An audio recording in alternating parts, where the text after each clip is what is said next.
consistent. The dissection, that the primary entry here is covered by a short covered stent graft, and the rest of the dissection up down to the bifurcation is treated. The dissection wall is then brought back to the original wall. In order to better study the results on the long-term outcome, they have started a registry and are really searching for other participants and invited everybody to take part. Afshin Asadian from Vienna then discussed criteria that justify surgical therapy for uncomplicated type B aortic dissections, and he brought forth a very bold theory that, based on the data from the ADSORB and INSTITT trial, all uncomplicated aortic dissections should be approached surgically. This was then discussed controversially, especially that the fact of his statement is based on less than 200 randomized patients, and that there was a call that we absolutely need further research into this subject. And Firas Musa from New York then presented that such a study is already in preparation. He presented the INTACT AD study, which is close to funding. And the aim of the study is to include 1,100 uncomplicated aortic dissections worldwide who are treated in the acute and subacute phase, either by stent or by conservative management. And we really look forward to the results of this study, which we greatly anticipate. Today, we are talking about chronic aortic dissections, as I said, and it's a pleasure for me to introduce the first speaker, my former teacher from London, Colin Bicknell, who will also talk about a very important and often undervalued topic about the long-term management of aortic dissections, blood pressure management. And I am really looking forward to this talk.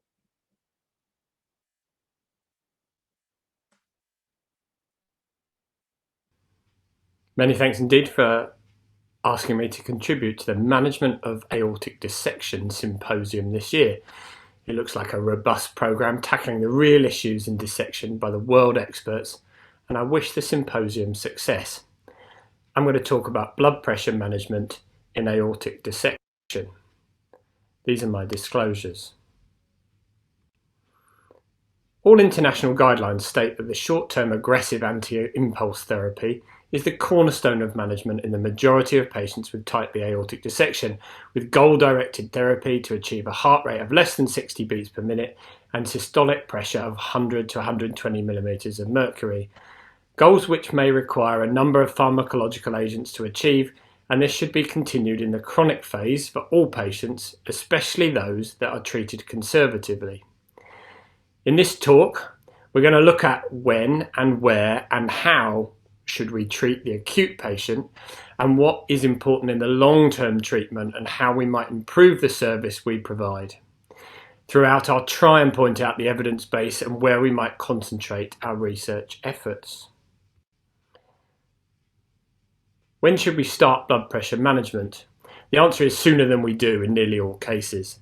This is important. Diagnosis presents a significant challenge in many cases, so active training, education with a high index of suspicion should occur by all of us in every emergency department, so that patients get detailed cardiac-gated cross-sectional imaging early on. With every moment that passes with hypertension, there is a potential for extension of the dissection and conversion from an uncomplicated to a complicated life-threatening disease.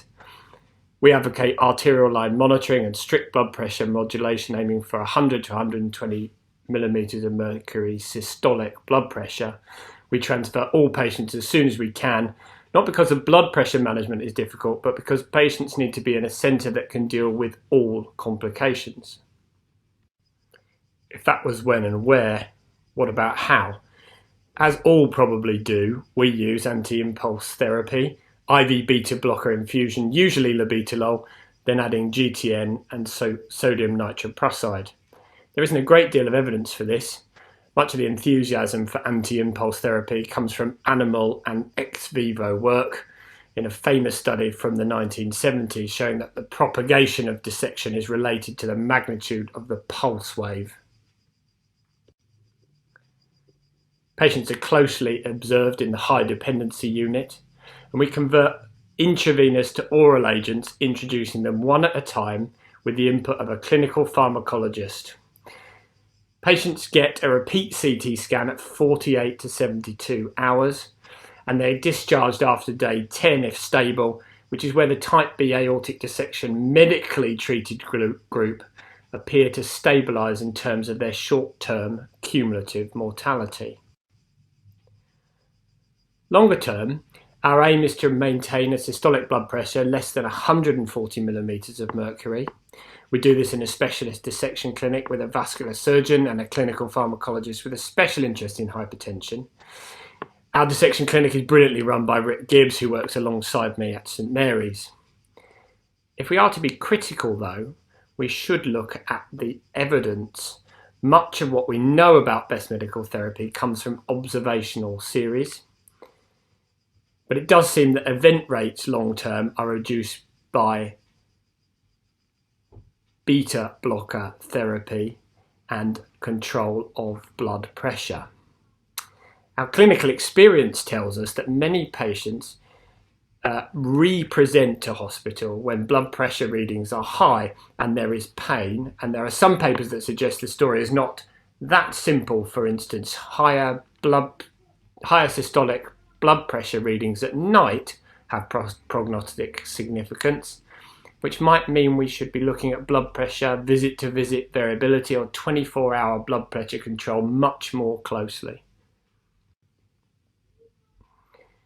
The growth of aneurysms is also important. We need to slow the growth of aneurysms to reduce the number of patients that we need to operate on long term.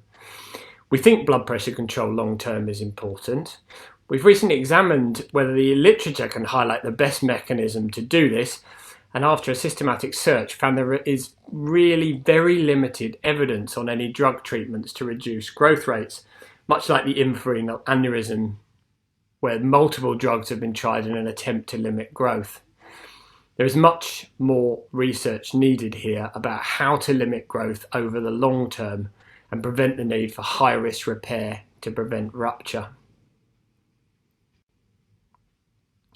So in the last part of the talk, I'm going to tackle how we might improve what we do. When we look specifically at the best medical therapy group, patients receiving best medical therapy in chronic type B aortic dissection fare badly compared to those undergoing TEVAR in large-scale studies, leading to the suggestions that TEVAR for uncomplicated dissection should be considered in all patients. But I don't think that's true. I think there's a great deal we can do to improve the best medical therapy group before we go and stent everyone with an acute dissection. Worryingly, we know quite a lot about antihypertensive compliance. In the general hypertensive population, only 37% of patients have controlled blood pressure. Only 50% of patients are adherent to their medication regime in the first year of treatment. But what of those with type B aortic dissection? These patients have already had an acute aortic event and so should take their drugs more regularly, surely. We examined our patients from Imperial and performed a mixed method study to examine adherence using a validated adherence scale, and we found disappointingly that less than half had higher adherence to their drug regimes, and 20% of patients admit to hardly taking their drugs at all. There were definite psychological and behavioural predictors of adherence, with high compliance in those who have already had surgery, who had a better memory, higher perceived benefit of the drugs, and those who had fewer side effects. It wasn't related to knowledge of dissection as a subject, but this might be as overall knowledge was poor in everyone. We've subsequently examined large administrative databases in the UK.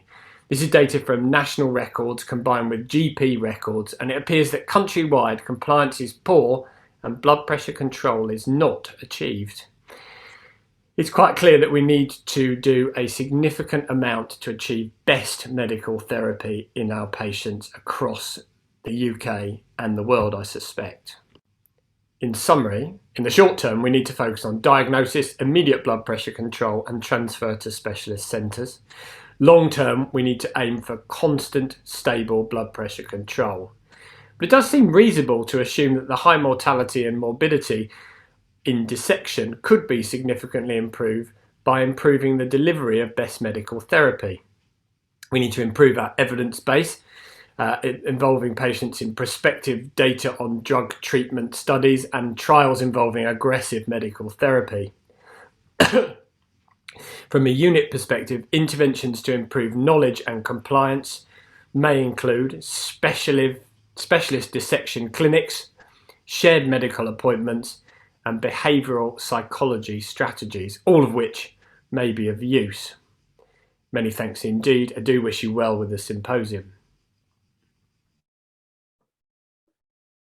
Colin, thank you very much for your great talk, and you really highlighted how important it is to have a really very strict blood pressure management. And there are already two questions from the audience, and so we are talking on the one hand today about chronic dissections.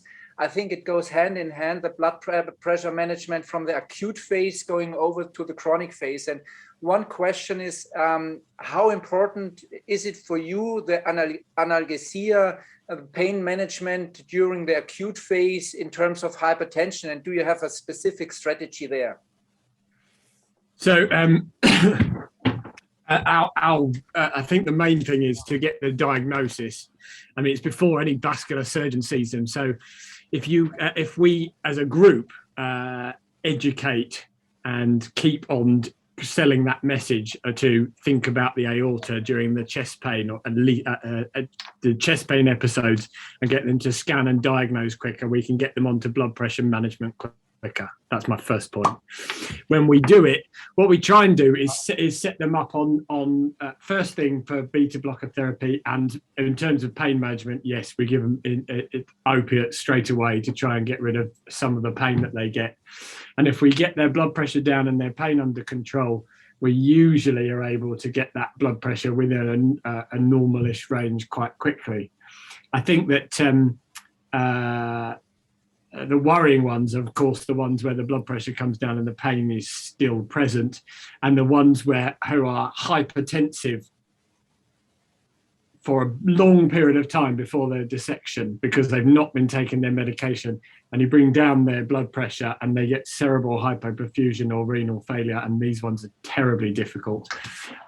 We were talking about this just this morning. We end up playing ping pong with the blood pressure up, down, and then stenting them around day 2 or 3 anyway, when we realise that we haven't got any choice but to protect their aorta. Okay.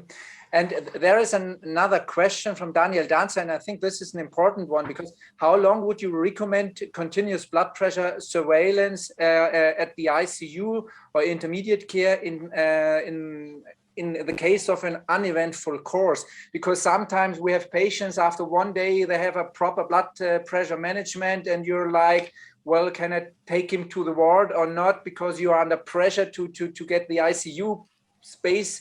And so how do you deal with that? Yeah, so I think you've alluded to exactly our problem. We put them on the ITU, and of course this is we've lowered the blood pressure, the pain goes away, they're eating and drinking and entertaining the staff, and our ITU colleagues are very angry that we've wasted, if you like, one of their beds. So we'll tend to treat them with intravenous blood pressure management overnight and start them as soon as we can on some oral agents. And we start very benignly with amlodipine or something along those lines, and then gradually increase. And we'll only allow them to come off when they're on oral therapy, and been off intravenous agents for 24 hours. That's what we say. That's what's in our protocol. But do we always do it like that? Well, we're not actually. We are under so much pressure. We sometimes have to try and we do a deal towards the end and start them on more blood pressure tablets. But I think it's really important. Well, the worst thing I think for them is to get it all controlled, come down, have spikes of blood pressure, and then have to go back up because it delays going back up, and it obviously causes probably causes extension and a worse prognosis, you would think. But these are actually also not the HTU and ITU colleagues who give you the pressure. It's also the patient who thinks he doesn't have anything. And that's also a problem with the patients in the follow-up. So these are the patients we lose to follow-up because they don't have an insight into their disease. And so I personally think that also it's those patients we treat as a TEVAR who get the hit. They are much more often coming to our clinics, and we see them much more often. And there we can also look after the blood pressure. And so it's not only the TEVAR which makes the good results in the end. So I think this was also one important point in your talk, that you emphasize that we have to educate the patients. And really I'm not sure whether that study we like to go on about that looked at blood pressure management and how patients forget about their blood pressure management. I'm not sure whether that's an argument for education and doing the best for best medical therapy, and surely we don't need to stent them, we just need to manage them medically very well, or whether it's an argument for patients are never going to take their tablets, so we should perhaps think more carefully about giving them TEVAR and treating them as we do normally in the clinic. I would love to think that we can change the way that patients think, get their blood pressure under better control, and we can see better long-term results. That story of whether or not early stenting makes a difference is yet to be revealed, isn't it? Yeah, I agree. Would I be allowed to do a comment? Yeah. So thank you very much. It's very, very interesting and very, of course, important topic. But in case of persistent hypertension, I mean, from our experience, I would also suggest to consider ultrasound of the renals, because if we look at the CT scan, we in dissections mostly miss the dynamic part of intimal flaps that might be in the ostia of the renals.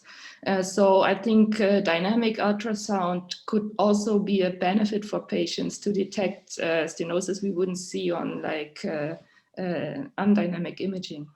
So you're absolutely right. My talk didn't go into any of that at all. There are a certain group of patients, aren't there, where you either where you treat and they just the hypertension will not resolve and come down, yes. Which is, and then there's the other group of patients where you can't bring their hypertension down. I agree. We often will examine the renals and see whether there's a stenosis which is driving that, and we will do all of the endocrine tests and the urinary VMAs and have a look for a secondary cause that's driving that blood pressure, because it does seem not very sensible. A lot of those patients, though, really end up with a TEVAR, don't they, around day 3, 4, 5, because you can't control them. It doesn't control their pain, or you can't control their blood pressure, so you have to stabilize their aorta. But they're tricky, and but it's a really good point. Thank you. There's a quick question, I think, before we go on. How long do you wait before stenting in case of persistent hypertension requiring IV drugs? Yeah, 3 days, but it's never quite 3 days. It's I think it should be 3 days from when you have got really hit them perfectly with the blood pressure medication and made sure that you really can't get them down. That gives you enough time to CT them and get and make sure the renals aren't stenosed, do all the other endocrine tests, make sure there's nothing else going on, which is all fairly necessary. And I think you can also vary it depending on pain, don't you? If you're getting 3 days down the line and you've really tried hard with the blood pressure and they're in agony, I think I would be very quick to get them in. If their blood pressure is just a bit over what I want it to be, 140 and 150, I think, and there's no pain, I think I'd be a bit more judicious. So I don't think there's a clear answer to that. I don't know if anyone else has got any comment. Okay, great, Colin. A hot topic, as you see. I think we could discuss the whole evening. We could start a webinar just for this topic, but we have to move on. Thank you to London. It was really great to have you here, and I hope you will stay for the discussion. The next topic will be Francesca Bonassin, And she's from the cardiology unit here at the University Hospital in Zurich, and we work really close together in terms of disorders, genetic disorders with aortic dissection, and they have a broad and huge experience in that. And she will talk about lifestyle changes, if that can be recommended to patients in the long term, and if they benefit from that. I think this is something that is definitely underestimated in the treatment of patients. I'm really looking forward. Thank you. Dear faculty, dear colleagues, it's a big pleasure for me to be part of this symposium. Aortic dissection is a dramatic, life-threatening condition with high mortality and long-term morbidity. Survivors go through pain, emergency room, eventually surgery, hospital stay, rehabilitation, and at the end they are left with the burden of a complex aortic condition. They might feel like, at last, the Titan condemned to hold the heavens for eternity. However, heavyweight lifting is not allowed in aortic dissection. I would like to start my talk with a clinical case. Helen, a 36-year-old patient with Marfan syndrome, presented to our A&E with a type E dissection. Here, images of her emergency CT scan and of a later MR angiography showing the dissection entry just below the left subclavian artery. She was treated conservatively and had a favorable course on hypertension management with losartan, carvedilol, and diuretics. She later admitted smoking cocaine just before symptom onset, obviously a really bad idea, as cocaine is a known predisposing factor to aortic dissection. Her life post-dissection fell apart. She's still consuming occasionally cocaine, and compliance has been an issue. On long-term follow-up, we documented a progressive abdominal aortic dilation with now maximal diameter of 4.8 centimeter and a complex dissection anatomy. So what are your recommendations in such a case? Of course, she should attend aortopathy clinic, undergo surgical repair, take blood pressure medicines, no cocaine, no smoking, no quinolones, give up pregnancy desire, and start proper contraception. She lost her physically demanding job and needs now financial support and new office job. She only can perform moderate aerobic sport. Finally, she should find a psychiatrist, as she has now mental health issues. A long to-do list. But apart from the strictly medical surgical management, there is an impressive lack of literature and evidence-based recommendation on this topic. The 2014 ESC guidelines on management of aortic disease go very quickly through risk factors and physical activity recommendations. The recently published guidelines of the European Society for Vascular Surgery give no specific recommendations at all, and you can find a little chapter on long-term issues and lifestyle management in the AHA Association Guidelines 2010, all level of evidence C. The heterogeneous character of aortic disease highlights the need for patient-tailored long-term care plans. Jack, for example, a 16-year-old with Loeys-Dietz syndrome, an aggressive form of hereditary syndromic aortopathy, has different needs than Bob, a 50-year-old who experienced type A aortic dissection based on hypertensive aortopathy. Everybody agrees with some basics. First of all, that patients after aortic dissection should undergo a strict surveillance program according to standardized protocols. Depending on the complexity of the underlying disease, patients should be treated by an experienced multidisciplinary team, which is mandatory, especially for connective tissue diseases or in the case of complications. Good control of cardiovascular risk factor is a central aspect of a healthy lifestyle. Hypertension is the most important risk factor and was found to be a pre-existing condition in 77% of all patients with aortic dissection included in the 17 years data analysis of the IRAD. Hypercholesterolemia is a weaker risk factor but should be consequently treated in patients with coronary heart risk equivalent. We've heard about blood pressure management from Mr. Bicknell. A blood pressure target of lower than 130 to 80 mm of mercury has been generally defined for aortopathies. Even more aggressive targets are probably reasonable in patients with hereditary conditions. Just pitfalls. Remember that blood pressure should always be measured on both arms, especially in the case of subclavian artery dissection. Additionally, residual dissection flaps at the level of the descending aorta can lead to pseudocoarctation, making arterial hypertension management more difficult. Here, flow images and a 3D MR reconstruction in a type B dissection showing a flow acceleration at the level of the proximal flap with a significant blood pressure difference between upper and lower extremities. Recommendations for exercise after aortic dissection still represent a dilemma and are mainly based on expert opinion and small studies. Strenuous or isometric sport should be generally avoided. There are concerns that sudden increase in systemic blood pressure associated with physical stress may be trigger for aortic dissection.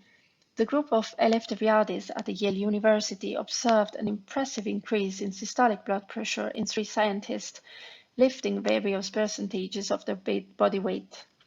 Another small study from this group confirmed that 24 of 90 contacted patients performed strenuous physical activity just before onset of aortic dissection.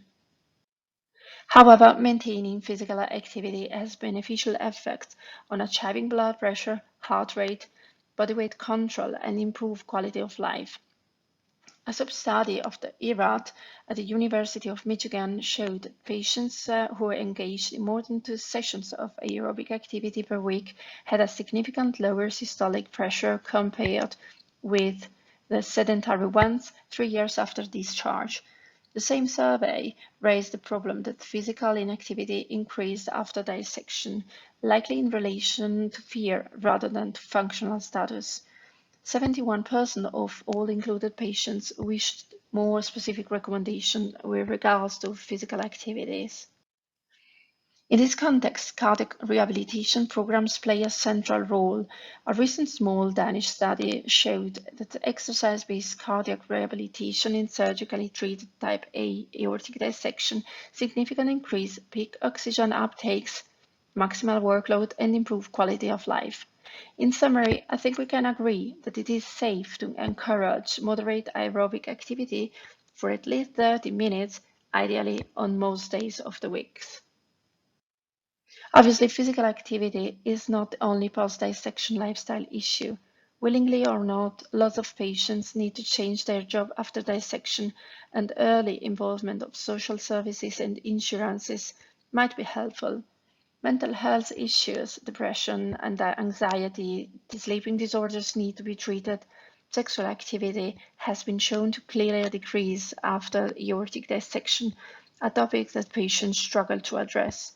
Family and social life changes, including family planning.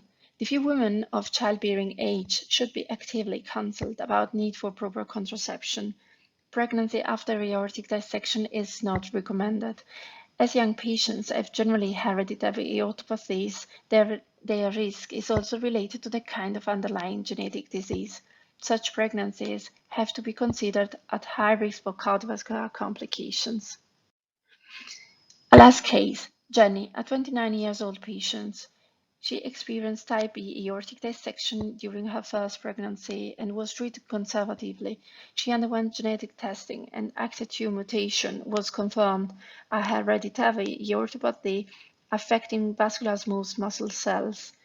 Her baby, her mother, and her uncle were all carrier. She came for preconceptional counseling and was clearly advised against a second pregnancy. But obviously, she got pregnant and underwent strict follow-up every 2 to 4 weeks. Overall, things went okay, and again, both survived. However, she faces now new symptoms, mainly caused by pseudocoarctation and dynamic true lumen obstruction, with intermittent leg claudication and abdominal angina. Was it worth it? Not up to me to say. In summary, adapting to life after aortic dissection is important for our patients and affect their long-term outcome. We can and should support them by offering a dedicated interdisciplinary management plan that takes all aspects of daily life into account. Many thanks for your attention.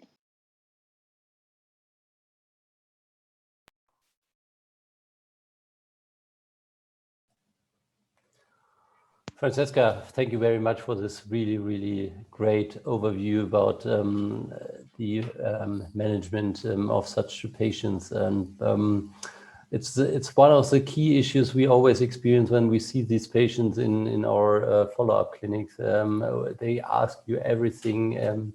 What can they do?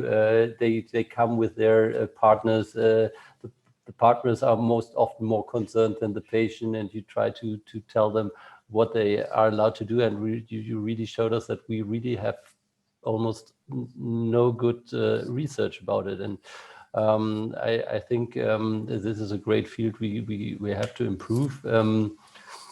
We already have one question from the audience. It's a case they are treating at the moment of a young female Marfan patient, has an acute type B, not drug addicted, but is pregnant in the 13th week.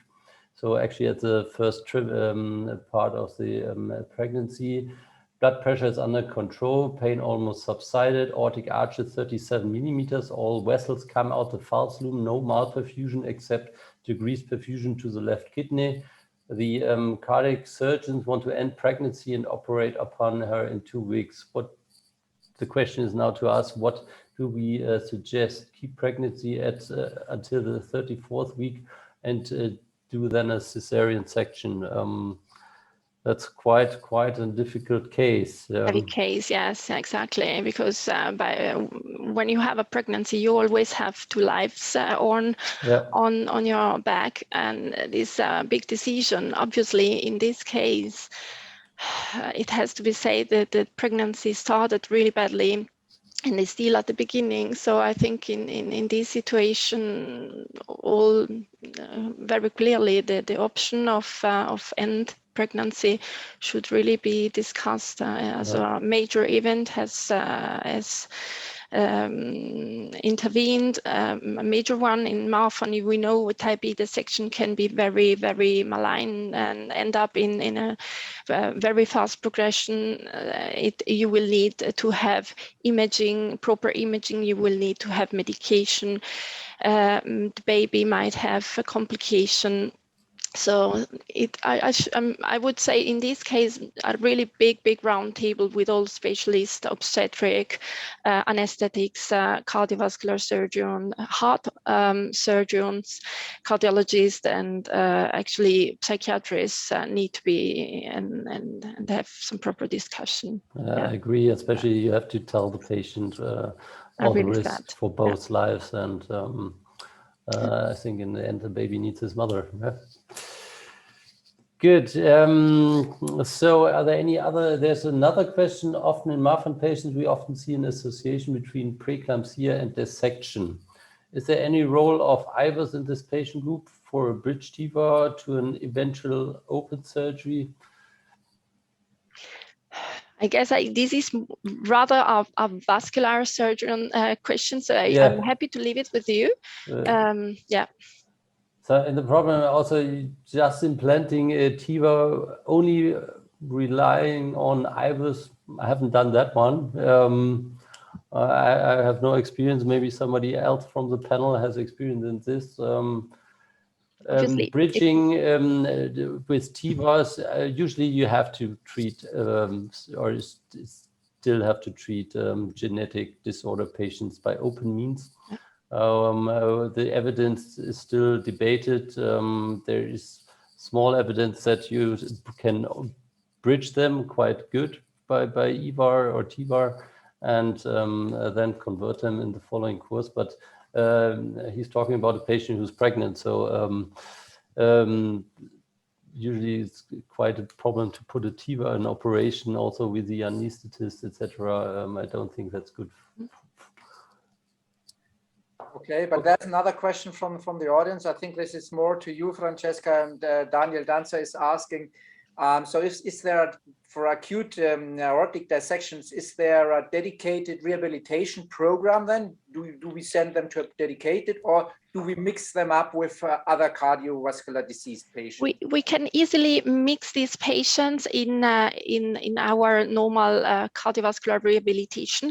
There are lots of studies, all really little, telling that really specific rehabilitation programs for patients after dissection have been successful and bringing lots of benefits with regards to all important aspects: blood pressure, compliance, weight. I think there is lots to do in this side. So I think it would be good in due course in the future to establish some specific programs, especially also for patients that have claudications or specific complication of the dissection. I guess getting the disease more visible and more important, and having even as a more interdisciplinary teams working on this topic will help create specific rehabilitation programs and psychiatrist support during this time. Okay. Great. So I think we can move forward. Thank you, Francesca. Another very interesting topic: chronic expansions of aortic dissections, when to treat. Fiona Rohlffs from Hamburg. We are excited to hear your talk.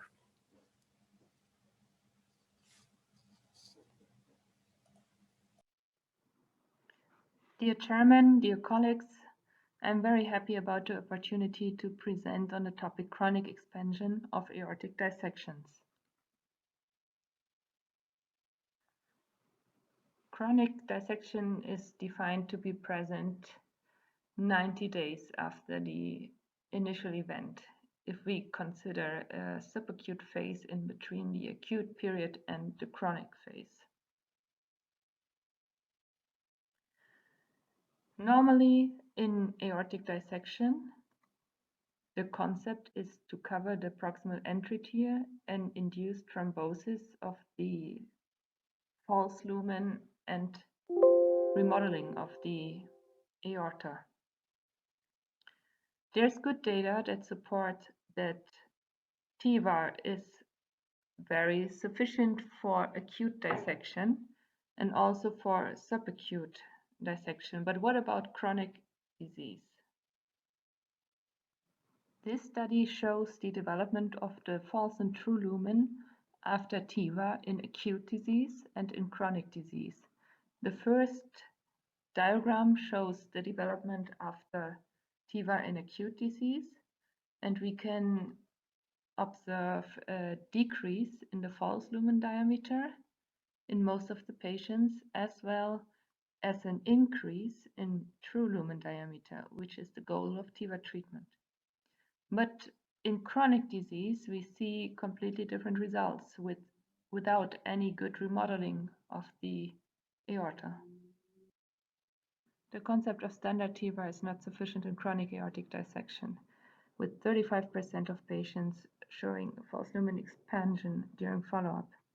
Reasons are a reduced remodeling capacity of the dissection membrane, but also false lumen backflow from distal entry tiers, which can lead to aneurysm formation.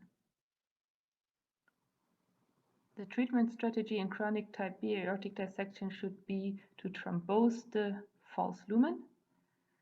Indications for treatment are, of course, rupture and bleeding, false lumen aneurysm larger than 55 millimeters, false lumen growth of more than 5 millimeters per year, and of course, malperfusion. False lumen occlusion techniques include open or hybrid repair, but open surgery still is associated with high mortality rates. Other strategies to prevent false lumen backflow is endovascular coverage of the aorta to close the entry tiers with fenestrated or branched stent grafts.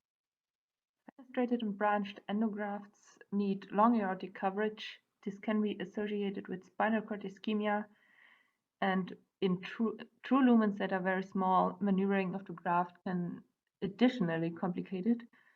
So this might be overtreatment in patients whose false lumen aneurysm is located just in the thoracic area. This point should be considered as most of the patients develop their false lumen aneurysm in the thoracic area, as supported by the results of this study, showing 1/3 of the patients with their false lumen aneurysm in the upper thoracic segment. So also strategies evolved to occlude the false lumen at the level above the celiac trunk. This was firstly introduced as the cork in the bottleneck technique, but this technique had one limitation, that there were no materials for large false lumen diameters. To solve this problem, a larger diameter stent graft was developed to be placed into the false lumen, which was called the candy plug due to his double tapered appearance and a candy wrapper shape. For retraction of the delivery system, the candy plug generation 1 had a central channel that had to be closed by an extravascular plug. This was prone to insufficient seal, and there was a further development into candy plug generation 2 and 3, who have a self-closing central channel that doesn't need extra occlusion. These are recently published results of the candy plug patients who received plugs of the generation 1 to 3. We included 57 patients with good feasibility of placement of the graft, and early false lumen occlusion rate was 88%. There was a good thoracic aortic remodeling rate in 77% of patients, and stable aneurysm size in 20% of patients, with just growth in one patient. And as you can see in this image, the remodeling of the thoracic false lumen aneurysm is depicted during the long-term follow-up. Another technique to achieve false lumen occlusion above the celiac trunk is the Knickerbocker-Technique, which is an endovascular fenestration method. It consists of introducing a double tapered stent graft with bulbous section at the distal area, and introduce a compliant balloon at this area, which is marked with gold markers. The gold markers should be oriented into the direction of the dissection membrane, and inflation of the compliant balloon induces rupture of the membrane and attaches the graft to the outer aortic wall through the false lumen. So this post-operative CT scan shows sufficient seal and prevention of backflow. We just submitted data on 16 patients who were treated with the Knickerbocker technique, showing good feasibility of the stent graft placement with a low perioperative mortality and morbidity rate.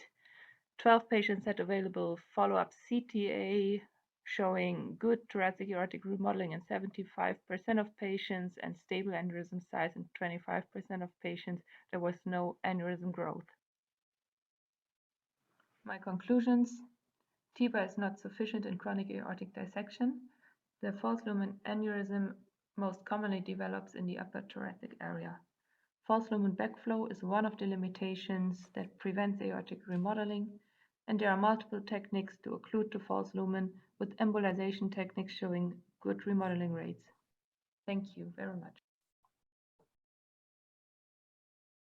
So Fiona, thank you very much for I think this is a really important topic, because we all deal with expansion of chronic dissections, and that happens. So even we treat in the acute phase, we treat them conservatively, but we see afterwards in the chronic phase, we see the expansion.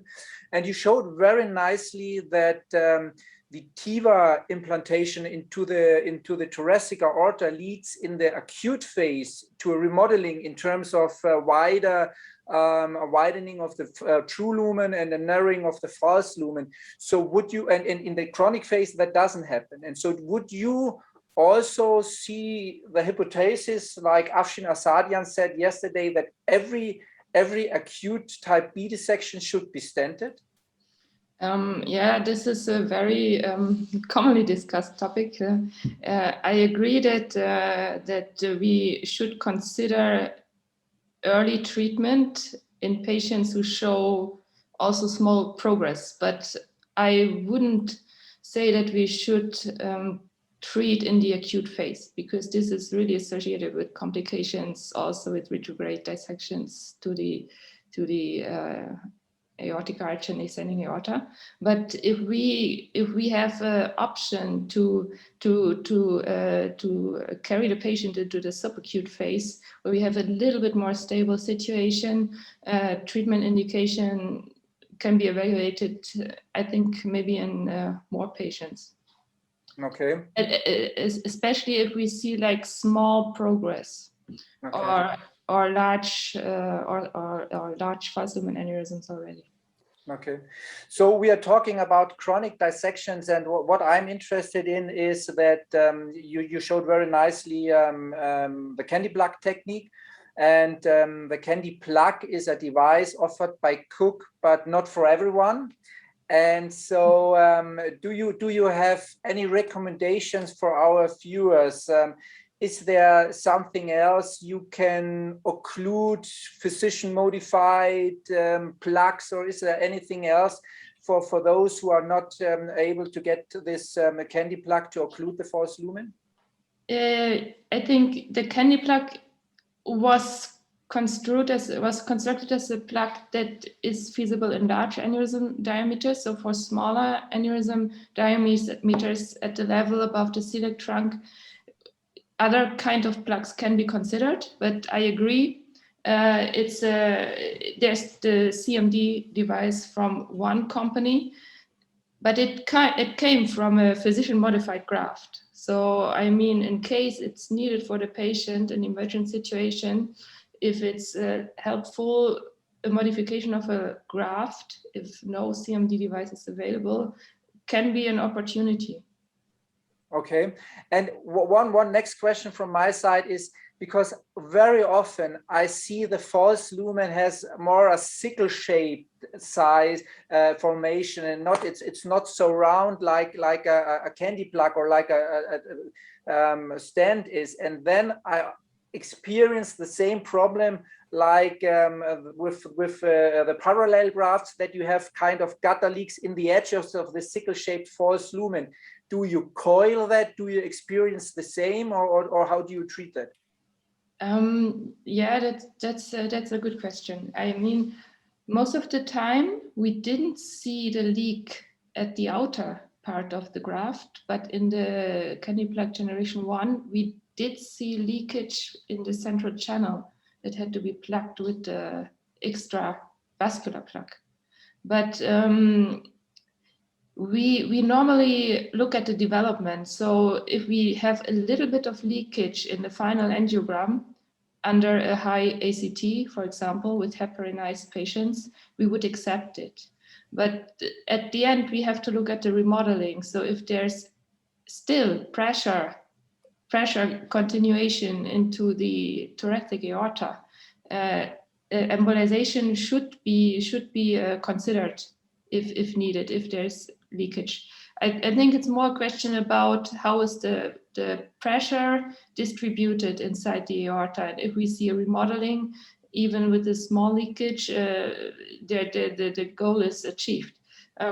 Yeah, but I mean, always in false lumen, extra embolization can be an add-on if it's a safer step to success. I think one big issue is also how to oversize the candy plug. Do you have any recommendation for that? Yeah, we have a recommendation that we plan the graft with oversizing of 10 to 30%.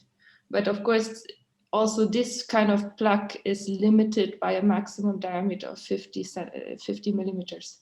Okay, so it's a pleasure to welcome Stephan Haulon. Stephan, you raised your hand. Hi, Stephan. Thank you, Alex. Fiona, great talk. I had the same question as Benedikt. And when you say oversizing, and it comes back to Alexander's question, the false lumen looks like a French croissant. So how do you do your 10 to 30% oversizing? Is it from the max diameter, the smaller diameter? Yes, exactly. It's the croissant length. We also look at, of course, we like the French approach, and then we estimate the length of the dissection membrane and consider oversizing according to that diameter, to that length. Yes, exactly. But maybe one other topic. This is what Alexander, what you said is like the shape of the false lumen, it's crescent shape also. And what we saw because of the higher pressure in the true lumen, the candy plug during follow-up became more and more crescent shaped. Because the goal is to really to change the pressure dynamics in the false and true lumen. And if this is successful, the candy plug adapts to the false lumen shape, and it gets smaller and more length, like a croissant.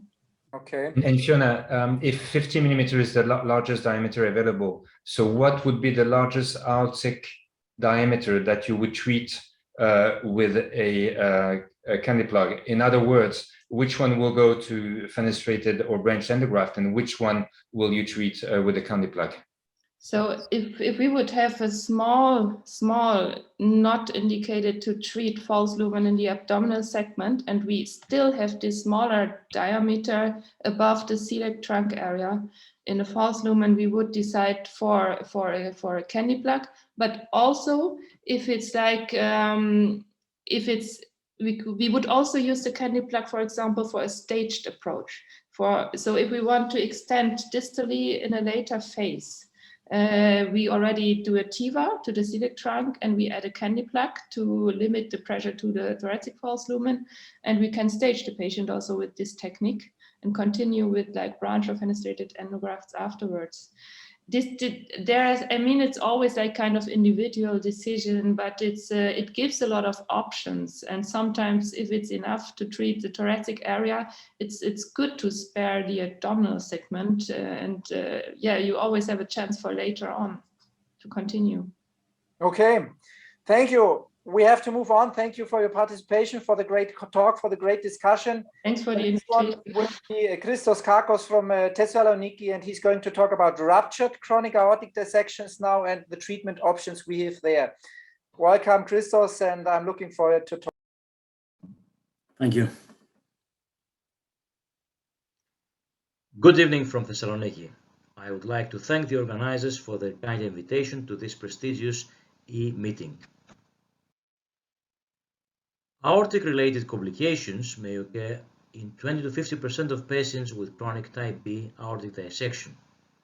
20 to 40% of patients will develop enlargement of the false lumen that needs treatment, and roughly a quarter of all descending thoracic or thoraco-abdominal aortic aneurysms are dissection-related. Risk factors for aneurysm formation and eventually rupture include hypertension, chronic obstructive airways disease, a diameter of more than 40 millimeters in the acute phase, patency of the false lumen, an entry tear of more than 10 millimeters in diameter, or a tear located in the arch or in the proximal descending thoracic aorta. And in patients treated for a type A dissection with a patent distal false lumen, a large area of the false lumen, more than 70% of the total aortic area, is a risk factor. Indications for emergency repair include new onset symptoms such as lumbar back pain not caused by other conditions, hypotension, a new peripheral pulse deficit or a blood pressure differential, new focal neurological deficit, or signs of end organ malperfusion. All these mandate immediate evaluation to exclude rupture. Very few studies exist in the literature focusing specifically on rupture of chronic type B aortic dissection. One such interesting study comes from Japan. Of 571 patients reported between 2007 and 2014, 31, 5% presented with aortic rupture. The mean diameter at rupture was 5.6 centimeters. Open free rupture occurred in 16 and contained rupture was reported in 15 patients. The presentation was either loss of consciousness, shock, or cardiopulmonary arrest. 20 patients underwent emergency operation and 15 patients, half, died from aortic rupture. Treatment options are, first of all, open repair, which used to be the gold standard. It is similar to that of the thoracic or thoracoabdominal aortic aneurysms, but require a more complex operation because of the presence of the dissection flap. This can lead to longer operations with increased risk of bleeding, spinal cord ischemia, and renal failure. Aneurysms caused by chronic type B aortic dissection are generally more extensive than degenerative aneurysms and also tend to develop in younger patients.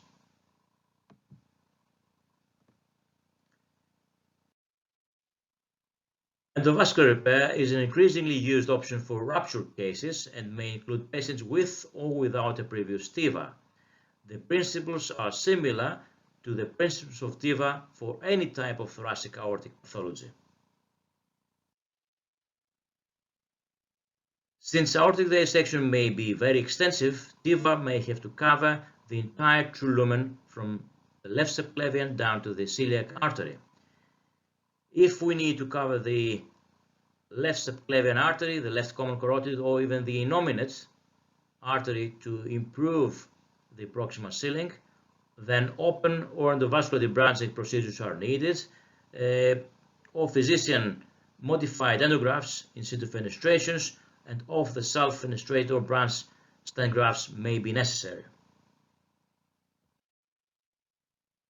On the other hand, distal sealing may require again covering of the renal and the visceral arteries. Revascularization options are open endovascular debranching with parallel grafts, physician modified endografts, or off-the-shelf fenestrated or branched devices. Alternatively, sealing with a distal false lumen back flow into the rupture may be achieved via an extra large vascular plug, the so-called candy plug technique, first reported by Thilo Kolbel in 2013. Here are the basic steps. A Zenith Cook device is being used. Partial unloading is the first step. We tie a diameter reducing stitch, tight but not too tight, so a lumen is wide enough to allow retrieval of the dilator tip, and then this is put back into its sheath. These are some intra-operative pictures. In the first picture you can see the two guide wires, one in the true lumen, one in the false lumen. In the second picture you can see the stent graft deploying the true lumen and the guide wires outside in the false lumen. In the third picture you can see the caddy plug deployed in the false lumen prior to the dilator tip removal, and finally the procedure is completed by deploying an amplitude vascular plug in the middle of the caddy plug to occlude the center lumen. And here how it looks in the post-op CTA. There are modifications to the technique. I could find 3 reports from Japan where they used an excluder stent graft instead, and another report from Milan where they used a Cook converter and a Cook bell-bottom iliac limb, both placed in parallel fashion to occlude the false lumen, along with an amplitude vascular plug. And finally, a report from Leipzig with 3 cases, one patient in whom a Valiant stent graft was made into a caddy plug and fractured the dilator tip and left it in place, obviating the need for an amplitude plug, as you can see here in the red circle on the left. And a further 2 patients where the custom-made second generation caddy plug made by Cook was deployed, as you can see here on the right in the yellow circle. In conclusion, rupture chronic type B aortic dissection carries a high mortality.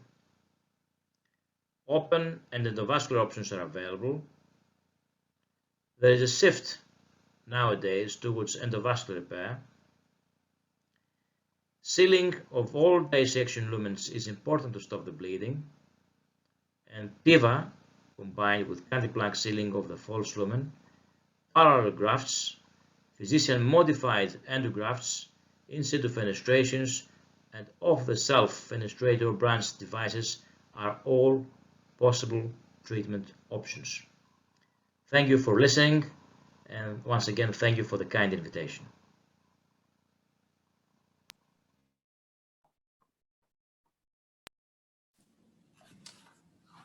Great overview. Thank you very much, Christos. It's one of the biggest emergencies I think we have in the vascular surgery. If such a patient comes in with a dissection, usually they have a thoraco-abdominal aneurysm as well. And what I found very interesting in your talk was your numbers that the average diameter was about 5.6 or something like that in those ruptured cases. This is a really big point, because all the recommendations we have is that we should treat those patients electively when they reach a threshold of 6 centimeters, the thoraco-abdominal aneurysms, also after aortic dissections. Do you think we should treat them earlier, already in lower diameters, like we think about in Marfan patients? Well, the study that I showed you, the Japanese study, maybe it was epidemiological. Maybe in Europe or in the North America, it's different. It's a Japanese study. Okay. But the guidelines recommend the number of 6 as a cutoff point for repair. So it's difficult to change based only on that study. But yes, you're right. Ruptured dissection is one of the most difficult, ruptured chronic dissection is one of the most difficult emergencies for the vascular surgeon. Not many people will have big experience. There are few people who have enough experience, and few centers also have big numbers to treat such patients. So it's important to centralize, and such cases be treated by dedicated aortic centers with operators skilled enough and experienced. I agree. So the problem is that the patient often doesn't come directly to the department he needs, because they sometimes also come with these problems to smaller hospitals. And there often we hear from infrarenal ruptures. One big point we discussed on the MARTS management of aortic ruptures course is balloon blockage, reboard technique in ruptures. But do you also agree that this is not feasible in such a patient? Yes, it's very difficult to use balloon occlusion there. It's difficult. I have no experience. I'm not sure whether people have tried that too much with this technique. So we have to clamp as soon as possible, right? Yes. Back to the roots. Good. I don't think we have a question from the audience. Alexander, do you have another question, or we? Well, a short one. Yes, you said that we should try to seal the false lumen then, and to establish the blood flow, the true lumen, because usually also the rupture takes place in the false lumen, and there's this a distal extended branch petticoat technique, and this is also a question from the audience. I think this was to the talk before, but I think it also fits now into your talk. The distal extended branch petticoat technique introduced by Lars Koch from Hamburg. And do you see any role in ruptured chronic dissections? Because usually I think the true lumen is very narrow, so you will have problems with branch grafts, open surgery in ruptured aortic, and thoraco-abdominal is also often very a problem. And with this petticoat technique, I think it's really good to go down, sealing above, going down onto the iliacs, and then with stent grafts, sealing all fenestrations to the renovisceral arteries. Do you see a place there? You ever use that? Yes, thank you. Thank you for your question. Yes, it's a good option. I have no personal experience from that, but it makes sense if you are able to seal the bleeding that way. Yes, it's an acceptable option, and we should keep that in mind. The option, the aim is to stop the bleeding from the rupture, whether this is in the thorax or the abdomen. So we have to do whatever it takes to achieve that. Okay, thank you. So moving forward to the next talk. Thank you, Christos. Thank you very much. Thank you. A colleague from Aachen, Alexander Gombert, its topic is chronic aortic dissection patients with connective tissue disease, patients we already talked about today, and also really, really excited. And I think Aachen has a lot of experience here. Working Department of Vascular Surgery of the University Hospital. There's no conflict of interest. So today I'm going to talk about mainly open TA repair. And so what is it all about? And as you can see in this panoramic picture, there are a lot of specialties involved in an open TA repair. It's sophisticated, it's exhausting, but in some patients it remains the only solution to treat this feared pathologies. The content of my slides, I'm going to talk about genetic aortic syndromes, chronic type B aortic dissection, indication for treatment, details and of TA repair, particularly in case of post-dissectional aneurysm, and some words about the clinical relevance of endovascular care. So genetic aortic syndromes involve the ascending aorta, the aortic arch, and the thoracic aorta. Most of these diseases are quite familiar for vascular surgeons, such as Marfan syndrome, Ehlers-Danlos syndrome, Ehlers-Danlos syndrome, Turner syndrome, and other genetic aortic syndromes. Especially in young patients below 60 years, one should think about the existence of a genetic aortic syndrome, which should lead to genetic counseling, including a mapping of the family history, and even genetic testing of patient and his family should be initiated with a low threshold. Chronic type B aortic dissection has a broad clinical presentation. Most of those cases are asymptomatic, yet if they're symptomatic, they're quite similar to acute type B dissection. So there can be chest pain with signs of malperfusion or even rupture. It's rather tricky that the expansion rate of the dissected aorta can be variable, and it has to be estimated that more than 20 up to 50% of all patients with medically treated chronic type B aortic dissection will develop aneurysm degeneration within 5 years. And the relevance of medical therapy in fields of TBAD and GAS is high, so each patient should be treated with beta blockers and maybe even calcium channel blockers, and the low mean arterial pressure should be reached, which means below 150 to 80. Risk factors should be eliminated, so patients should stop smoking and live a healthy life. Indication for treatment. According to the currently under ESVS guideline draft of 2021, which is under work, the diameter remains at 50 to 55 millimeter for GS or let's say Marfan patients. It's very important that the decision for treatment is not made by one person, but a multidisciplinary aortic team involving radiologists, cardiothoracic surgeons, vascular surgeons, anesthesiologists, and to enable adequate management for these patients, the diagnostic evaluation, the imaging surveillance, the medical treatment, and the surgical intervention should be planned by the whole team.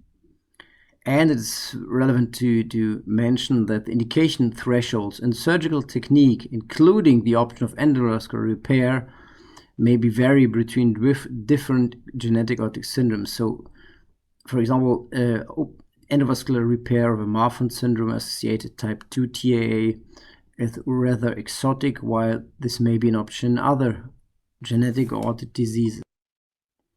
Open TA repair in these patients is still the gold standard, based on the fact that stent grafts rely on radial force to seal against the native aortic wall, which may not withstand this and develop endoleak ulceration, rupture, or dissection. Generally, the basic surgical repair is comparable to other degenerative TAAA repairs, yet the presence of the intimal flap, along with the fact that aneurysms caused by chronic dissection may be longer and more complex, there's an increased morbidity and mortality rate described in literature. Furthermore, the aortic reconstruction may be more sophisticated, as the dissection may involve the visceral vessels, which may require selective bypasses, and even an aortoiliac reconstruction may be required to guarantee a distal perfusion. Because of the patent intercostal and lumbar arteries, backbleeding is a serious problem during these procedures, and the spinal cord ischemia rates may be increased even if adjunctive measures will be applied. And at least in our department, we always use Teflon supported suture lines at the proximal anastomosis at least.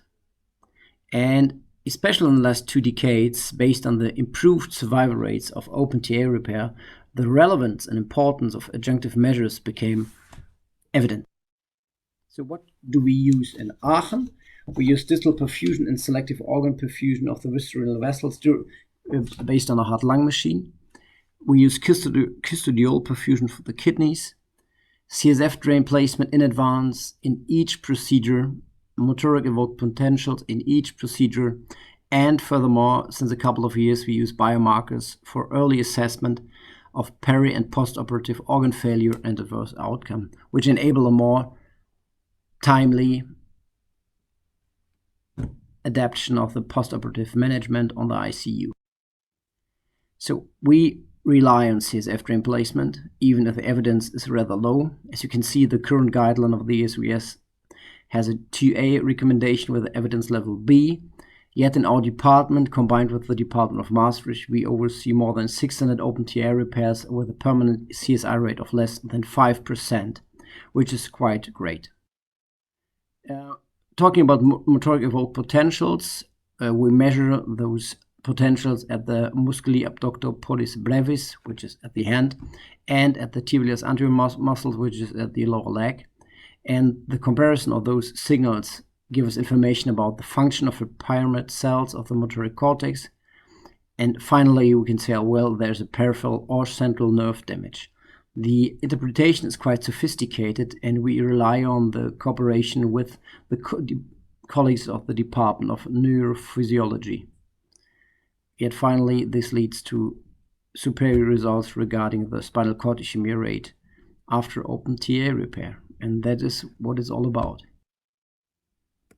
So this example of intraoperative measurement of MEPs, we see aortic cross-clamping here, and we see the decrease based on the clamping and restoration of the signals after implantation of intercostal artery bypass. So this is a quite good example, nice example. You can see the effect of measurement leading to the bypass and the non-existence of spinal cord ischemia after this type 2 repair.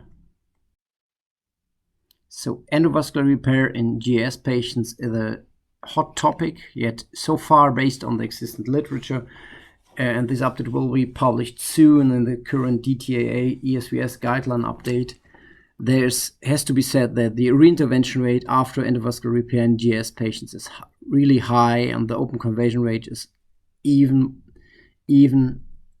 high, comparable to the reintervention rate.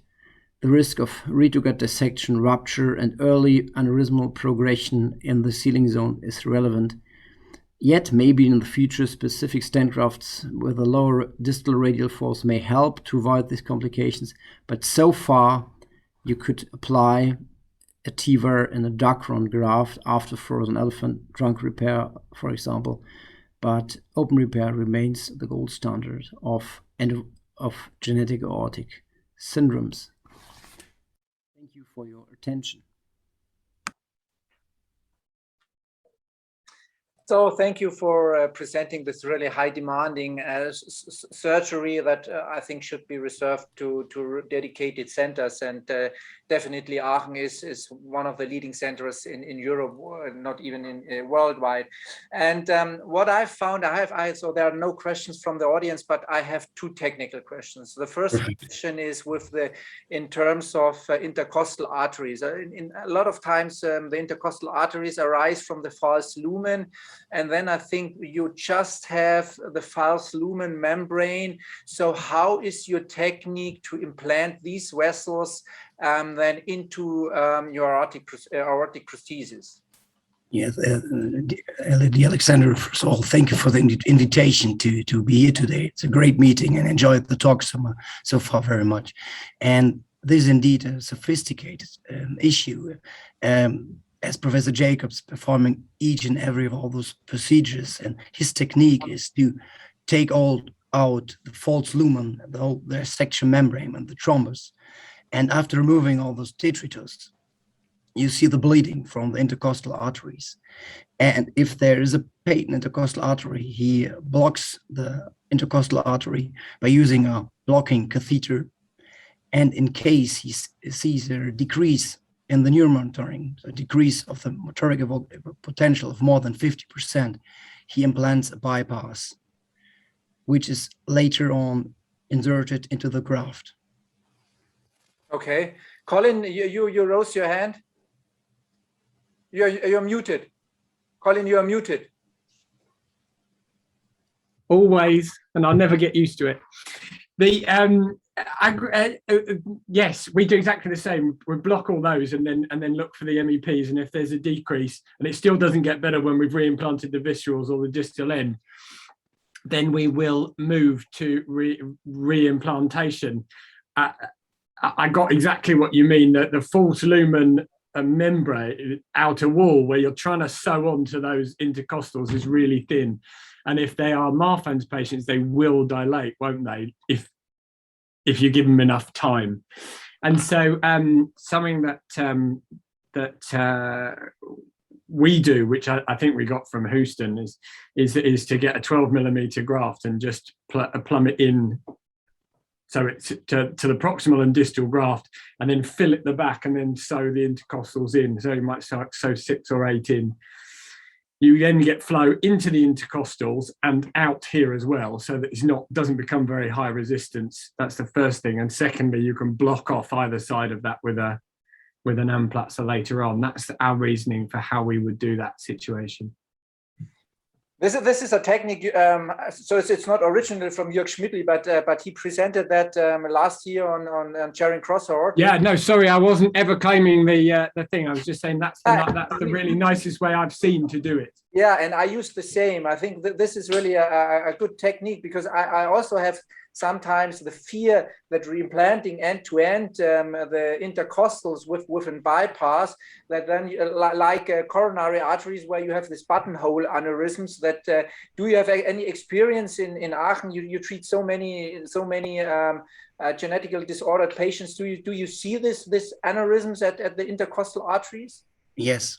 That's a good point. So in the first years when Professor Jacob started performing those procedures in Aachen, he has a strategy to implant at least 1 or 2 of those intensively backbleeding intercostal arteries in each case.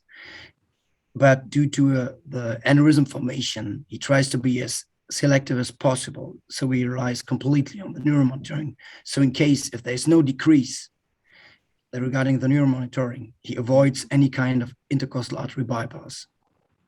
Yeah. Okay. So there has been adaptation of the procedure in the last 10 years. Okay. And there's one question from the audience, and so I think that's a really important question. So your distal perfusion strategy, because in these patients you often have he thinks that you perform a femoral distal perfusion strategy, right. And I know that because so you have dissections in the femorals, you have dissections in the iliac arteries. So how can you be sure that you really have a proper distal perfusion also to the other leg then? So that's a good point. So in case if there's a extending dissection to the femoral or the external iliac level, we start the procedure with an infrarenal aortic repair. And by that, it's much more easier to cannulate the aortic bifem or bi-iliac graft, and by that realizing the distal perfusion. Okay. There's one more question from Daniel Danzer. He's asking, are Marfan Ehlers-Danlos vessels really similar in terms of fragility to surgery or stenting? Do you have any experience with that difference? To be honest, no. So in case we try to rely on open repair, we had some cases of hostile, not abdomen, but hostile thorax when we try to avoid rethoracotomy, and then we rely on stenting in case of non-Marfan genetic aortic syndromes. And we had some cases of symptomatic post-dissectional, uncomplicated post-dissectional aneurysm without rupture. And I oversee 2 cases when we were able to treat these patients by TEVAR successfully. But regarding the long-term effect of this technique, which is fantastic for normal degenerative or dissectional aneurysm, we're quite unsure what to expect within the next 5 years. Well, probably I can make one last comment on that. I think in terms of suturings, for example, during the surgery procedure, there's nothing I fear more than Marfan patients. I think they're really hard to suture. In contrast to that, with Louis Dietz patients, for example, I think the aortic wall is more easier and more stable to suture.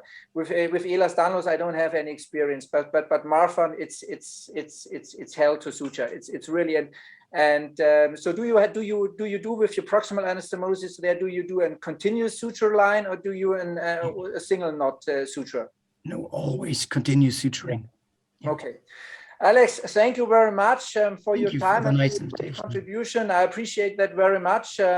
We move on. Next talk now, we go from open surgery to endovascular surgery. And who else can tell us something about that is Stephan Haulon from Paris. He's talking about complex endovascular repair from chronic aortic dissection.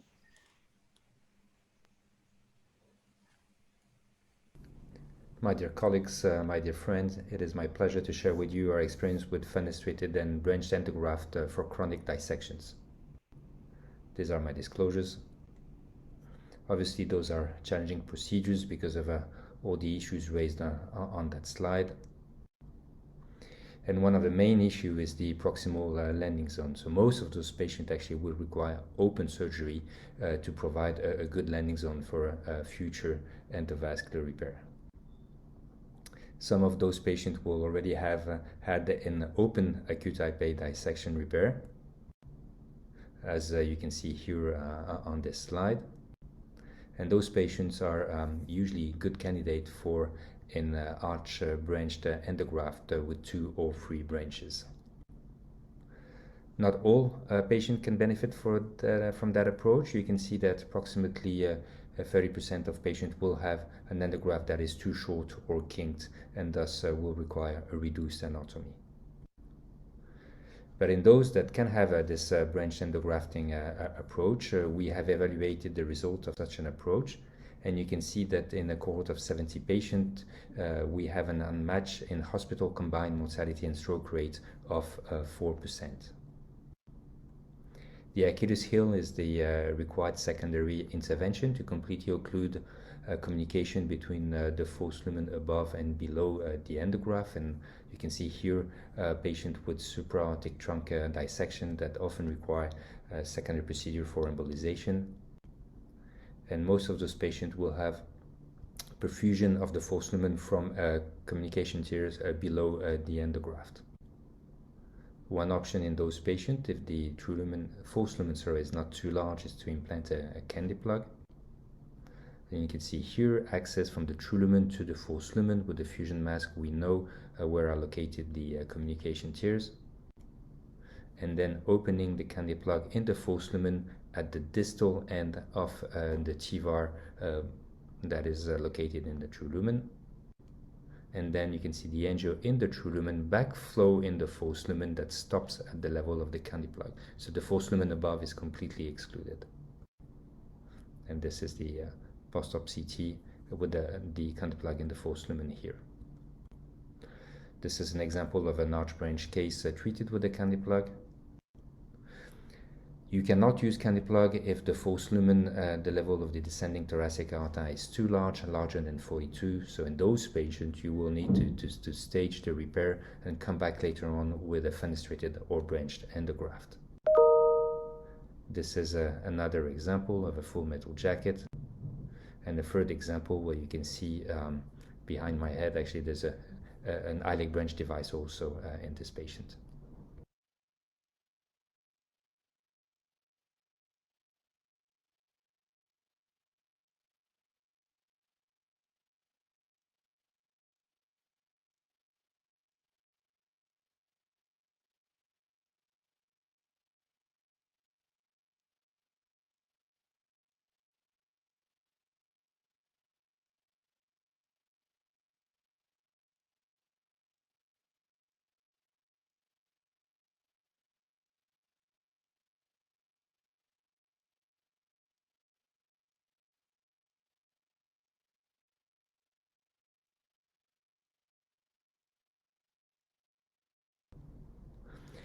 I think a key take-home message here is to perform those advanced procedures. You need fusion imaging, you need a hybrid room, because you know you need to have markers to find your way from the true lumen to the false lumen to find the origin of the target vessel within the false lumen in order to have the proper bridging stents. Another key message is that you need to stage your approach, and most of those patients will have 1 or 2 open surgery prior to relining of an elephant trunk, for example, with a TEVAR. This patient then had an open aorta by iliac graft to keep both internal iliac open. And finally, I relined the TEVAR and the aorta by iliac graft with the fenestrated endograft. But here the challenge is that the right renal was perfused by the false lumen. So you need to position your graft within the true lumen with the fenestration at the level of this small communication tier. And you can see here the graft in the true lumen and the long bridging stent going all the way to the right renal. This is the post-operative CT scan. And here what is interesting is that after the TEVAR, you still have flow and pressure in the false lumen with the compression of the true lumen. After having completely excluded the false lumen with the TEVAR, the true lumen expands nicely. And this is the bridging stent going from the true lumen, the endograft, bridging the false lumen, going all the way to the right renal. Other patients, we used the branch. For example, here only the left renal was arising from the true lumen. There was a large communication tier here in the mid-descending thoracic aorta. So we designed a graft with branches to access the false lumen above and 1 fenestration for the left renal. And this is the post-op CT with the 3 branches that are patent and the fenestration here that is also patent and a completely excluded false lumen. Another example here, the issue was really at the level of the iliacs. We had dissected iliacs on both sides, and in those patients, I think the best option is to implant an iliac branch device, which we did here on the right side, and on the left side we embolized the false lumen with an implanter plug and a coils, but the best option is really to put an iliac branch. I think key is staging, and staging also using a MISACE, stage segmental arterial embolization. Why? Because those chronic dissections have a very high flow type 2 endoleaks.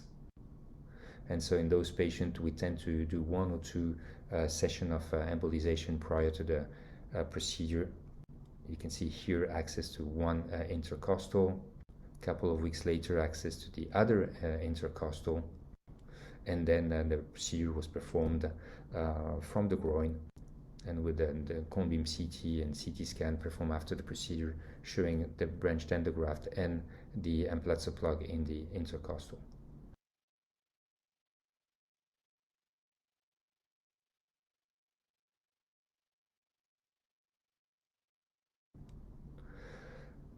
You can push the envelope and treat those patients that are contraindicated for open surgery with a branched endograft, especially in this patient with very tortuous anatomy. We use the preloaded branches and access the branches from above. But you have to realize that when we evaluated our early experience with those post-dissection thoracoabdominal aneurysms, the mean operative time and mean X-ray duration was higher than what you expect usually with fenestrated branch endograft. So those are complex procedures, and you will push the envelope only in those patients that have no other option. For example, this patient that came to my clinic with a very large chronic type B dissection, he was 37-year-old. There was no way I would wait for a custom-made endograft, so we treated him open with through a thoracotomy, left thoracotomy, got a bypass to the left subclavian, and did an open repair of his descending thoracic aorta. So in conclusion, those procedures can be very simple to very complex. You need to stage the procedure to reduce the risk, especially the spinal cord ischemia risk. You need to consider hybrid repair with open and endovascular techniques combined. 3D imaging is key to select and the patient design the endograft and help you throughout the procedure. And again, this is not a battle between open and endo. You need to perform those procedures in high volume centers performing both techniques. Thank you very much, and great session.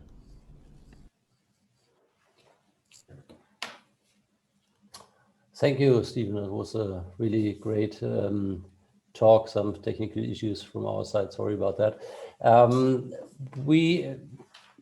Sometimes it's often a question, how much time do you wait between those stage procedures? Do you have any fixed time, or is it quite always very individual?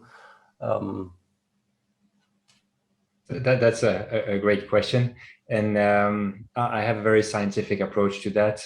It's the time that it requires the endograft manufacturer to get the fenestrated endograft to my hospital. So usually when I see those in clinic and I have very large aneurysm, I schedule the first procedure very fast, a week or two later, and usually I put an endograft in the thoracic aorta, and then I go and co-embolize a couple of intercostal and lumbars, and then 6-8 weeks later, when we ever get the endograft, we get them back to most of the time they will recover very fast from the first procedure. So it's not an issue to only have 6 or 8 weeks. The second question I have is, we also treated some patients with the custom-made branch devices for such chronic aortic dissections, and we used a TIPS needle to go through the membrane, because it's not always easy to have, not always on the same level, a good entry tier where you can go through to the false lumen. Do you use any other devices, or do you have any tips? Yeah, I think that I've moved away from the TIPS needle. Now I use a laser probe, because with the servo sheath and the laser, you can actually be very precise. With the TIPS, it tends to jump up, and I was not always very happy about where I would make the hole. But it is true that you can create your own fenestration with various techniques like the one you just described.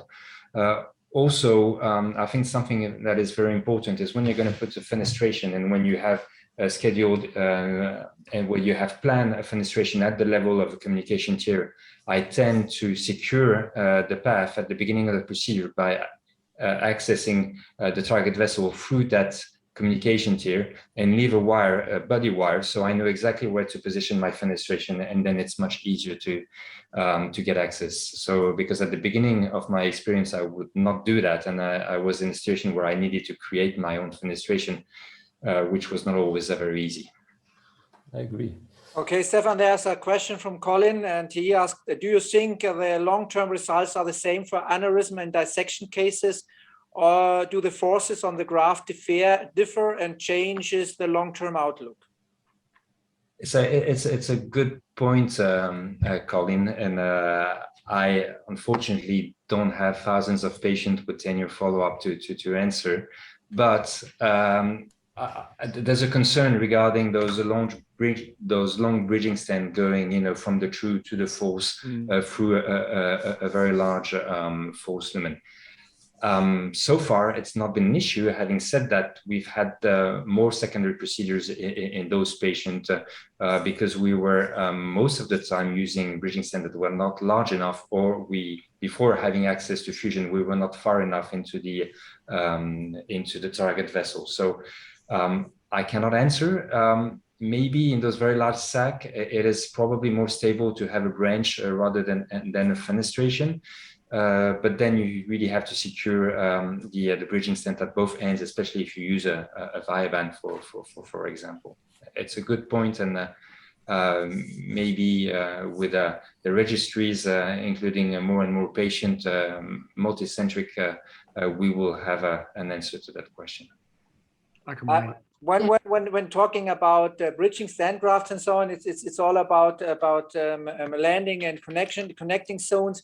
And what I experience is, especially in dissections, we often have the problem with the proximal landing zone, that we don't have, for endovascular technique, that we don't have a proper endovascular landing zone. And then we get into discussion with our cardiac surgeons for example, doing a frozen elephant trunk, and to convince them in an otherwise healthy arch to do a frozen elephant trunk is often hard work to do. So do you experience also the problems, and how do you solve them?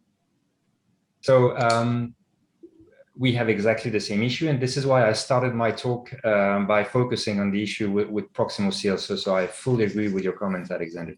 The nice thing is because we really are a unique unit here, cardiac and vascular surgeons are working together. We have those aortic meetings every week, and now they really fully get the point, and then they know why sometimes we need a frozen elephant trunk. So we are doing more and more frozen elephant trunk in those chronic dissections. Having said that, if they had a prior acute type A repair, we would probably offer also the option of a branched endograft, because we have a great outcomes with those. Stephan, maybe a little bit time for one question. How would you in very small true lumens, what options do you consider, like stage deployment? Would you consider deployment into the false lumen? What are your approach here? So I think we're not far from 100 of those chronic dissections treated with a TEVAR and BVAR. The collapsed true lumen always open, and if it doesn't, it means that you still have communication between the true and the false lumen somewhere. Staging is for spinal cord ischemia, but positioning an endograft in the true lumen above, in my experience, has never actually really opened the true lumen below. I have had twice, and then there's a number 3 coming soon,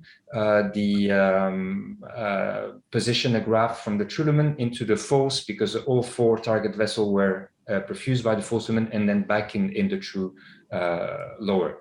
Those are procedures you can perform when you have fusion imaging, when you know exactly where you are, but you have to really confirm throughout the procedure that you are going from the true to the false back into the true. So it's a very good point, Fiona. Yeah. And one last little point from your experience. So when you recommended doing either side branch for dissection cases, would you recommend it mainly in aneurysms of the false lumen? Because the other technique to embolize in small false lumen at the iliac level can be also very nice technique, yeah, especially in staging, if you want to have a little bit perfusion and close it later. That's a great point, and I think that we treat those patients the same way. It is in large false lumen at the iliac level that you need to do an IBD. The options of keeping the false lumen patent from an iliac can be interesting in order to reduce the spinal cord ischemia risk, and then it's quite easy to go back in the false lumen. Usually what we do is we put an implanter plug, and then we fill with coils, because in our experience, the implanter plug alone will not give you a seal. You need to add coils to completely block the communication between the false lumen below and the sac. Yes, I agree. Thank you very much.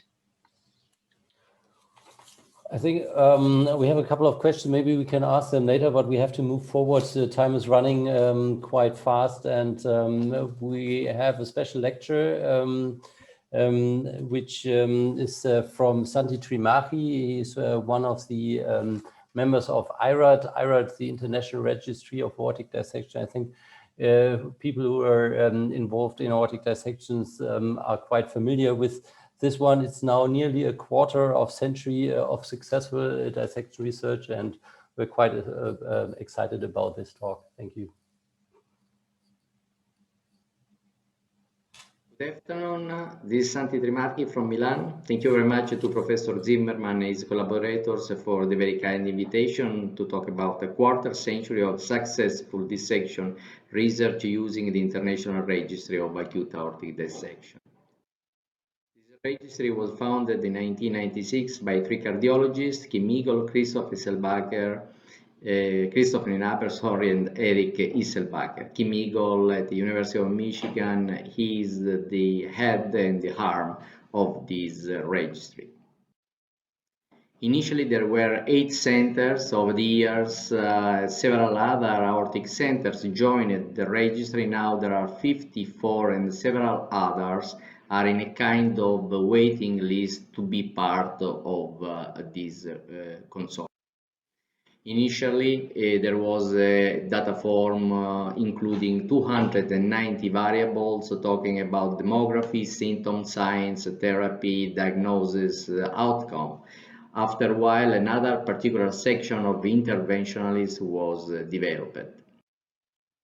Using the general data form, up to 11,000 patients have been enrolled up to now, 2/3 of whom are patients with type A dissection and 1/3 of this cohort with type B dissection. I already mentioned that another section of the IRAD was developed years ago, the interventional cohort named IVC, and this included additional 225 variables, specifically focusing on endovascular, open therapy, even extracorporeal circulation. So several surgical details to give more granular information about the treatment of these patients. Using this data form, up to 43,000 patients, 4,300 patients have been included up to now. Over 25 years, several key findings have been resulted using the IRAD data form. These are mentioned, just some of these. What I like to do is specifically talk about the trend in particular. As you can see, trend increased in this time for treating type A patients, while for type B, the trend was almost the same. We have to say that the number of patients affected by these treated with an endograft increased in a consistent way, while the surgical and the medical patients decreased in these 2 and more decades. However, mortality did not change, and probably the reason was because we are going to treat the more complicated patients in extreme condition, shock, old, that probably 20 years ago did not treated because the options, the possibility for surviving were very limited. This is an interesting data from the IRAD. These are data regarding type A dissection and reduction of mortality over these 2 decades from 17.5 to 12.2, related to several adjuncts like deep hypothermic arrest, antegrade cerebral perfusion, axillary cannulation, aortic root reconstruction, and so on. IRAD gave the opportunity to look on results also for TEVAR patients versus medically treated for type Bs, confirming data from INSTEAD and ADSORB trial. Also, the field of predictors for aortic row complication was importantly present into the IRAD. In particular, IRAD showed the importance of partial lumen thrombosis as risk factors for aortic growth over time. Also for intramural hematoma, IRAD was useful, in particular for type Bs. IRAD showed that there were no differences in mortality and outcome for intramural hematoma when compared with classic type B, means presenting with the true and false lumen. IRAD published more than 100 papers and one book in 25 years. You may see also that 1/3 of these papers have more than 100 citations.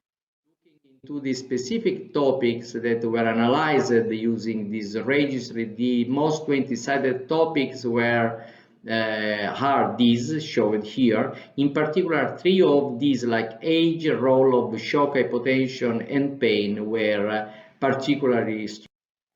About the age, IRAD showed as surgery was limited in older patients, while medical management increased in the older population. However, if we look more specifically into this data, we may see that the mortality for surgical patients was better compared to medically managed up to 85-year-old. Age was also an independent predictor for in-hospital mortality in Bs, in addition to other well-known signs like shock, periaortic hematoma, diameter over 5.5 centimeter, and ischemia, visual, renal, and limb. Shock for type A dissection confirmed to be an important risk for poor outcome. Once these patients survived to the acute event, there were no differences in long-term survival comparing those presenting with shock versus those without. Another interesting key factor showed thanks to IRAD is the importance of recurrent or refractory pain and hypertension in Bs. These are really a risk factor for mortality and complication when compared to regular B patients treated only with medical therapy. This was namely the paper through which increasing indication for treating the so-called intermediate risk group was defined. IRAD is observational, so several limitations are present, and these need to be taken into account when we look at papers from this registry. However, IRAD provides a valuable platform for modern strategy, planning, and teaching, and this is still true after 25 years. Serve as a scientific scope, as a hypothesis, is possible through the registry to generate source of new information into an old disease. There is a very interesting website useful both for physicians, patients, and patients' family. Thank you very much for such kind of invitation. I hope to see you later on during the discussion. Bye-bye. So Santi, thank you very much. It's a great honor and pleasure to have you here, and for the overview you made about IRAD, and I really think that IRAD was and is a game changer. Yesterday we had an intense discussion about the fact that in a treatment of aortic dissections we rely on 200 patients of prospective randomized trials. But on the other hand, we have now the IRAD registry, and you mentioned some limitations. But in that said, I have 2 questions. One is, do you really think that with this good data and the limitations from IRAD, do we need other randomized trials in terms of understanding and treating aortic dissections? That's the first question. And the second question is, when you could choose one topic, what do you think is the hottest topic in terms of aortic dissection? Thank you, Alexander. Thanks again for the very kind invitation. It's a great meeting. I see an amount of people who is following it. So best congrats, you won the game, first of all. And regarding your question, we always are looking for better scientific evidences. So I know that Firas yesterday was with you, and we have been discussing with him about his idea to go forward with the new randomized controlled study for treating or not uncomplicated. I am with this hypothesis. We need to move at different level again. We need to take in account all the mistakes that the previous RCT did with acute patients, but there are enough patients, and there are even older and older dissected patients now that might be suitable for treatment or for being randomized for the purpose. So I am there with this point. IRAD, of course, having more than 11,000 patients is a big resource, but from scientific point of view, we need to be strict with the importance or not of an observational study. What is really true of this registry, and I mentioned it in my conclusion, is that still really a source of hypothesis to generate a new idea, to generate where to go with the new research. I fully believe that IRAD has been very useful for these purposes. At this topic, we are doing a kind of joke in these weeks. We just downloaded all the IRAD papers, looking at the citation. We would like to come up with a very brief paper with only bullet points, not more, and try to see the observation that IRAD did, if this was validated or not in different other publications, if other groups, even single center group, validated or not, observed or not, came up or not with the same conclusion of IRAD. That's will be fun. It's an amount of job. We have a nice PhD guys, and I hope that we can deliver this soon. Thank you. Okay. On the other hand, with prospective randomized trials, we always know that one of the big problems is that they only represent a certain amount of the patients we really treat. And today, Benedikt, who is also a member of IRAD, and we discussed the fact that, and Christian Rebs from Dresden, he also told us yesterday that he sees between 25 and 30 patients a year with acute type B dissections. And that said, I really think that there are big centers, and this is what you say, that the patients are here, that we can stick together and perform a good prospective randomized trial. The other thing is that I'm not so really sure about, to get that first is, and what you said is that you have to get the mistakes done in the past, have to get right now. But I don't know. I think there are so many questions, even with the game changer IRAD, where I don't know where to start with a prospective randomized trial. Should we start at the beginning to treat with the uncomplicated with a TEVAR or not? This is something Afshin Asadian said yesterday. He does that all the way. I know a guy in Germany, he does that also with all his uncomplicated and type B dissections. Or do we even go a step further and go to the more subacute or chronic phase and look at that? So where do you think is the most important point to address with a prospective randomized trial? Thank you, Alexander. I think that the topic that we continuously to listen in all our meetings, even in the cardiac surgical meetings, they do the same, and even in the cardiologist meeting, is the topic about the uncomplicated Bs. There is a kind of discussion, pro and cons. There's a number of colleagues that say they don't exist. But when you look at some data from Mass General, from Emory, from other centers, more or less you end up with about 50% that did not have any treatment after 5 years. So if it did not have any treatment, this means most of the time that they did not present with so important dilatation. I fully believe that not the entire cohort of Bs necessitate invasive management. And at the same time, I think that also when we take a decision, this is at least what we do, what we have been doing in the last 4 or 5 years, is put great interest in the anatomy of the patients, about the feasibility or risk for standard TEVAR. If we have a tortuous arch, of course, we have a higher risk for complication.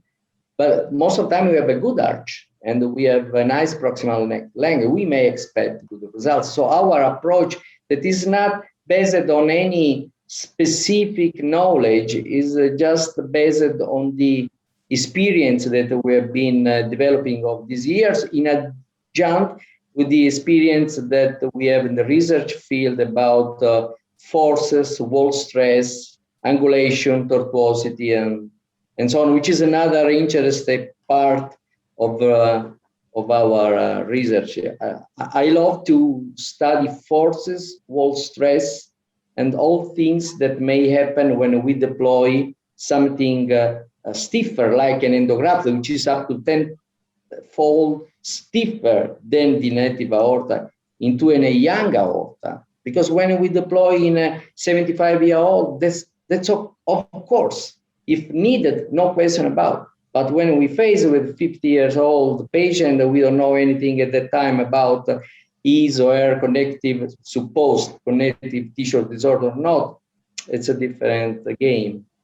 Okay, so as we see, there are many questions that have to be answered, and Francesca Bonassin here from Zurich asks, in terms of questions that should be answered, that IRAD represents an amazing opportunity to study and understand specific subgroups, and she is asking for the subgroup of connective tissue disease, hereditary aortopathies. And is there a chance, and Francesca, you're also logged in, do you have any comment on are there any studies or going on in IRAD in terms of connective tissue diseases? The fascinating thing on IRAD registry is the fact that you just have real data, actually, the real life information. And I'm happy if you can give some comments on this really beloved team. Thank you, Francesca. We have among those 100 more papers, which is ridiculous, let me say, the amount of paper, and even more ridiculous is the ongoing papers. Benedikt for sure knows the list of this paper and the investigators who continue to submit ideas. Many of these are related to connective tissue disorders and the potential usefulness of an endograft for descending aorta in such patients. I'm not fully against such approach. I fully believe that in the emergent setting, any endovascular approach is correct, even as a bridge approach. I think like when we have a young shocked patient, we treat this with the endo, and then we'll see how to change, convert, explant eventually the graft and go on with open surgery. Nevertheless, there is the opportunity, but we, unfortunately, this is one of the weakest points of the registry, is also the rate of the follow-up. The follow-up in the registry is up to 50% more or less, which is very good if we think that this observational study, not funded, is going on voluntary basis. While we know that there are very important registries like the GENTAC one on connective tissue disorder, they are paid, they are funded with $22 million in the beginning, and then another section of money for the second part, and their rate of follow-up is about 70%. I would expect 100%. So that's something that we have to wait. But I encourage anyone to submit ideas, because also people that are not part of the IRAD consortium may have the interest in some peculiarities and submit an idea, and the idea is discussed within a boarding board group. I have the privilege to be part of this, and if the idea has been not published in the past, is considered good, is put in a list, and then you have the option to play your game using the registry, even if you're not been enrolling patients in. And Benedikt is in a good position for cross fingers with your piece. And that's good for everybody. I take this opportunity to share with all of you such opportunity. Okay, Santi, I think that was great last words with submitting ideas, because I think every idea can be the source of new data and new facts, and this is what we need in aortic dissection. And we already won half an hour over time. Thank you very much for your time. Thank you very much for your great participation. And now it's over the 2 days of May. I think it was a great event with a great faculty. Thank you very much. Our viewers, thank you very much for participating. I can promise you we have a lot of ideas, a lot of things are coming up, and we will try to keep the spreading of knowledge free of charge. I think that's important. Our patients will benefit from that. And thank you very much for our local organizing committee with Zoran Rancic, Anna Menges, and Lorenz Moily. And now, Bene, you had all of the work, so the final words are up to Bene. Thank you very much, and have a good evening. Yeah, thank you very much also from my side. It was a pleasure to have you all here. We had a very, very good discussion.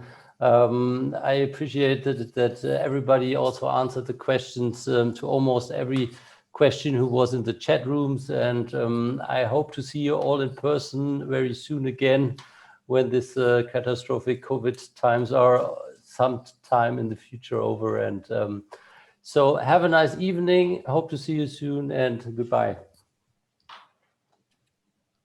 Bye. Thank you.